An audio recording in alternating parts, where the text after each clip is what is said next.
and welcome to the Farming Week, the podcast from Agriland that keeps you up to date with all the latest in Irish agriculture. I'm Louise Hickey and I'm joined today by journalists Charles O'Donnell and Aisling O'Brien. This week marked a change in weather temperatures with an expected fall below -3 degrees in many areas. Met Éireann warns of frost and ice causing hazardous travelling conditions. While livestock can handle the cold weather, it's important to ensure that water supply is checked daily and surface ice is broken on troughs. We have a few more tips on handling the plummet in temperatures over on our site. Now this week, Teagasc published its Outlook 2024 Economic Prospects for Agriculture report, which outlined trends that can be expected next year in farm incomes, costs and prices to farmers. Charles is here with us now to talk us through some of the main expectations. Charles, you were at the Teagasc Outlook conference this week. What were some of the main takeaways?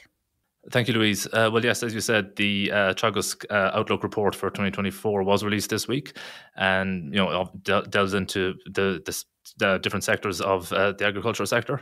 But on overall, across all sectors, the report is predicting a 30% increase in farm incomes, average farm incomes, to about €32,000. Then specifically across the specific sectors, on the dairy side of it, they are predicting a 10% increase in milk price to just under 48 cents per litre.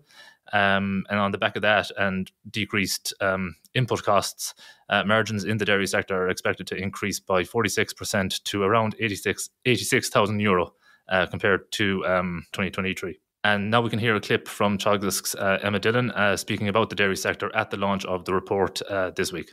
Demand is much more uncertain, and we've seen that the recovery has been slow to come in China. We've seen an increase in the domestic production.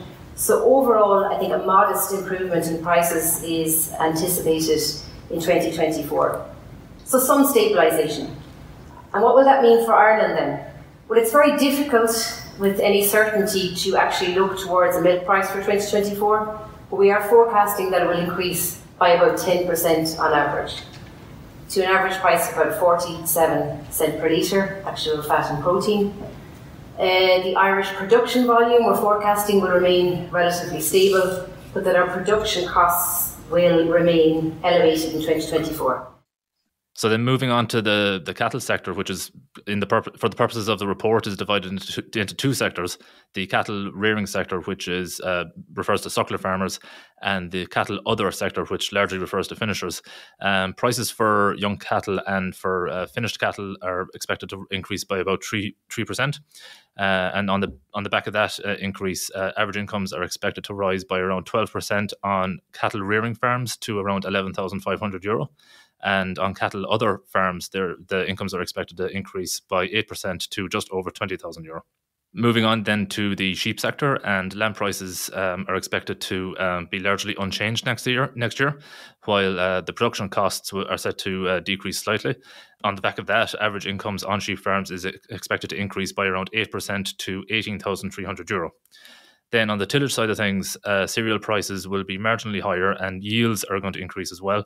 And average incomes on tillage farms is expected to increase by around 60% to €50,000 for 2024. And just in terms of input prices then, should farmers expect to see rises or falls there?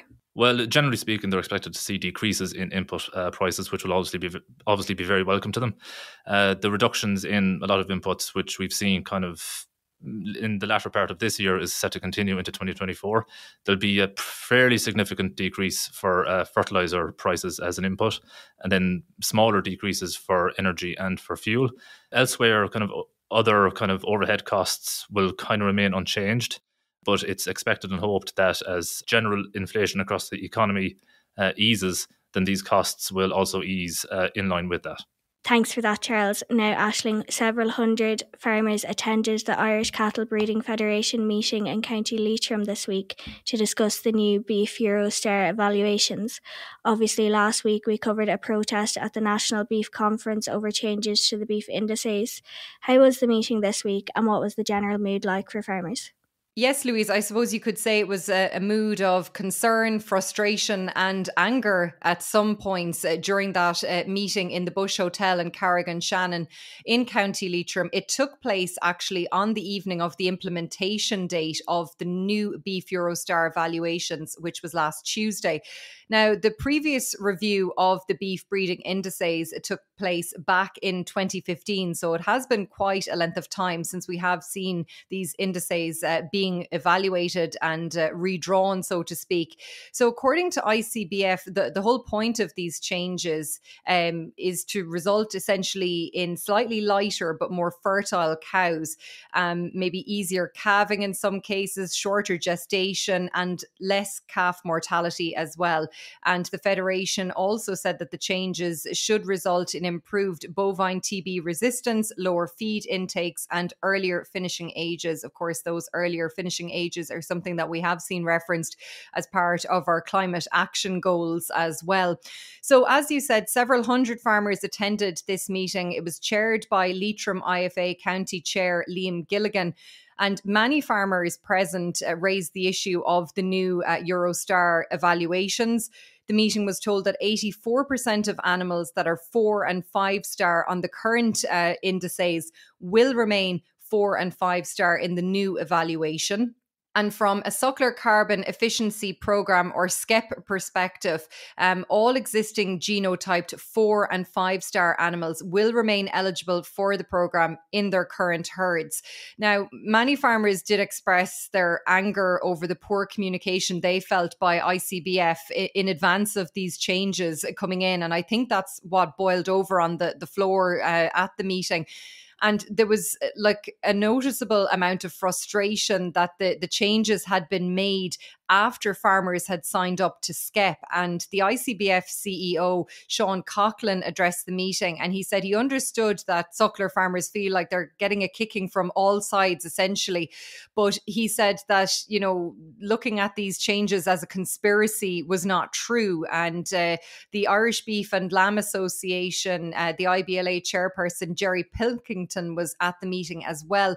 And he called for a motion of no confidence in the implementation of these changes. And he called for a show of hands as well from farmers in attendance. And he said there was no explanation as to how farmers would be compensated for devaluation of their herds, in his opinion, by these changes. And another person who addressed the meeting was Sean McNamara from the Irish Cattle and Sheep Farmers Association. And he voiced his anger during the meeting too. Have a listen to this. There's lots of suckler organisations in this country, and there should be at least 1 or 2 suckler men to fight for suckler farmers in this board. We're talking about stars and the devil knows all. 5 stars, 4 stars, 3 stars. Now, any young lad in this room here, he would think it's a total disgrace. After all, most of us is getting on in years in this room as a suckler. We've young fellas coming along after us. What is the viable living for any young farmer going into suckler? The way you're going on, you want. What young lad is going to sit down and they come over and work, sit down and look and see, as he 3, 4, 5 star. He'll farm the way you all farm. Every man in this room knows how to suckle. And suckler herds. And they know how to breed their own stock. They don't need you to tell them how to breed their stock. That was Sheep Chair for the ICSA, Sean McNamara, and Aisling. The farmers at the ICBF meeting were the only ones raising concerns about the suckler carbon efficiency programme this week. Yes, that's correct. Sinn Féin spokesperson on agriculture, Claire Curran, said that SKEP is unworkable in its current form, in her opinion. Of course, the scheme was designed to build on the gains that were delivered through the Beef Data Genomics Programme, that's BDGP, of course, and BEEP, which is the Beef Environmental Efficiency Programme. But Claire Curran said that participation figures in SKEP would show that it hasn't been popular with farmers because it's too rigid and too complicated. She said that there are 17,627 farmers participating in the scheme as of this month. And she said farmers have been raising concerns with her that the scheme is too complicated and too restrictive for suckler farmers. Look, we did have concerns previously raised about the Board B, a membership requirement as well as part of SKEP. Louise, you wonder, has that a role to play in this? But it seems that the figures that she got from Minister Charlie McConlogue McConnell in response to a recent parliamentary question was that there was just under 20,900 applications to the scheme. Around 850 herd owners withdrew from it, and just over 2,300 were deemed ineligible. And similar to the concerns we heard just a few minutes ago from the ICSA's Sean McNamara, the TD also believes that questions have to be raised about the constitution of the ICBF board. And she said that there should be adequate suckler, farmer and mart representation on the board. And she said she's also queried that with Minister McConnell. And look, just before we leave SKEP, Louise, very briefly, we did get an update from the department on that scheme this week that farmers who are participating in SKEP who have not met the requirement of at least 50% eligible females in their herd have been offered a third reference date to meet the requirement. The department said that there are a cohort of participants in the scheme who are still awaiting genomic samples that were submitted to laboratories at the end of October. So the extension is being granted until January 22nd next year, at which stage any affected participants will be reassessed to determine if they have met the requirements for at least 50% eligible females in their herd on that date. And we're told that the extension will apply to the 2023 scheme year only. Now, if you avail of this, I suppose, extension, Louise, you will not be paid in December for Action 2, which is the female replacement strategy. That represents about 20% of the SKEP payment, and there will also be a penalty applied of 10% of the payment for Action 2. But the department did say that if a farmer is subsequently deemed to be compliant with this action, they will receive payment and they will be refunded the penalty as well, and that will be applied as a supplementary payment. Thanks, Aisling. It's also worth mentioning that cattle farms will not be included in the revised and expanded EU Industrial Emissions Directive following an agreement between the European Parliament and the Council of the EU. A review will take place before December 31st, 2026. The possibility remains open that cattle farms may be included in the IED sometime after that review. Now, also this week, Aisling, the Minister for Agriculture, Charlie McConnell, announced that the PGI application had successfully concluded. When will this come into force, Aisling, and what benefits will it bring? Yes, Louise. So it was the final stage in a long-running process to secure PGI, or Protected Geographical Indication status, for Irish grass-fed beef, of course, which was an all-island application. And it came with the publication of the EU regulation registering the PGI on Wednesday in the official Journal of the European Union.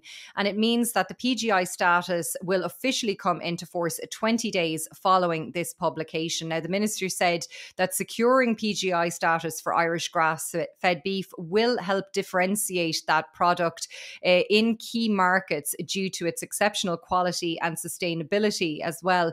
Now, Irish grass-fed beef includes cattle that derive at least 90% of their feed intake from grass. This is primarily grazed grass with winter feeding of silage and hay, and the cattle must spend a minimum of 220 days a year throughout their lifetime grazing pasture. And there is carcass criteria as well. You can read more about that on our website. And from next spring, Bord Bia is planning to embark on a marketing campaign to promote the PGI for Irish grass-fed beef to key customers in European markets as well. I suppose securing the status is no good unless we can sell it and get that premium price as well, Louise, on the markets. And Bord Bia said the initial focus will be around building awareness among trade customers, and that will be followed then by targeted consumer marketing when the product is available on the market. And, PGI status, it is widely recognised in continental markets, so hopefully that'll give us a little bit of a head start. And it was interesting to note the reaction from some farm organisations this week, Louise. The Irish Creamery Milk Suppliers Association President Pat McCormack said that he was grateful to everybody who had worked in securing this very significant status. And he said that the approach that was taken to the PGI could be applied to other issues, wider issues in the beef sector, that all parties involved could maybe set aside their differences to work for maybe a common good as well. And he said, of course, he was hoping that the PGI would make its way back, the benefit of this status would make its way back to farmers who, of course, produce the beef in the first place. And look, before we leave the topic, Louise, as well, Congratulations are due to the producers of Achill Island sea salt, because we got confirmation as well this week that their application for a protected designation of origin, which is PDO status, has been successful as well. So congratulations to all involved there, and hopefully we will see the benefits very soon. Yes, congratulations indeed, Aisling. And now a new report from the Department of Agriculture shows that there's been record agri-food exports. Aisling, what is the value of agri-food exports looking like now according to the new figures? Yeah, so the department's annual review and outlook for 2023 shows that agri-food exports reached a record value last year, Louise, of €19 billion. That's up 22% when compared with the previous year. And last year, the agri-food sector employed almost 165,000 people, which represents about 6.5% of the total Irish workforce. Now, unsurprisingly, the UK was again our top agri-food export destination, with over €6.7 billion worth of exports heading across the Irish Sea. That was followed by the US, the Netherlands, France and Germany. And Ireland is currently the 8th largest dairy exporter in the world. According to this report, we export 90% of our dairy products, and exports of dairy were worth almost €7 billion last year, with both butter and cheese exports actually exceeding €1 billion each. Looking at the cattle side of the house, there was over 492,000 tonnes of beef sent overseas, with exports worth €3.1 billion. That's an increase of €620 million on 2021, and it includes €1 billion of fresh beef exports as well. Now, the department noted that there has been an additional 90,000 tonnes of cereals produced in 2022, and exports of whiskey, for anybody who enjoys a tipple, exceeded €1 billion as well. And the estimated value of horticulture output at Farmgate last year was €531 million. Look, the report did note, I suppose, linking back to what Charles was saying a little bit earlier, Louise, that 2022 was a very difficult year for farmers in terms of costs as a result of the Russian invasion of Ukraine, and they did point to the increase in fertilizer, feed and energy bills as well. But the IFA said too that these record export numbers show that it's a testament to the investment and the work of farmers. And the IFA president, Tim Cullinan, said as the next CAP begins to take shape, the focus has to go back to the farmer. Thanks, Aisling. And we also have an update on banding this week. What can you tell us about that? Yes, Louise, that's true. So as farmers will be aware, the practice of cow banding was introduced this year under the new Nitrates Action programme. And under the changes, herds will be placed in one of 3 excretion bands, depending on their average milk per kilogramme of cow. And prior to the introduction of that system, every dairy cow in the country was assigned a standard figure of 89 kilograms of livestock manure nitrogen per head per year. However, this did change on the back of scientific research, which showed that increased milk yield also increases a dairy cow's nutrient excretion rate. So earlier this year, dairy farmers engaged with the ICBF dedicated portal on this and confirmed their band rate for 2023.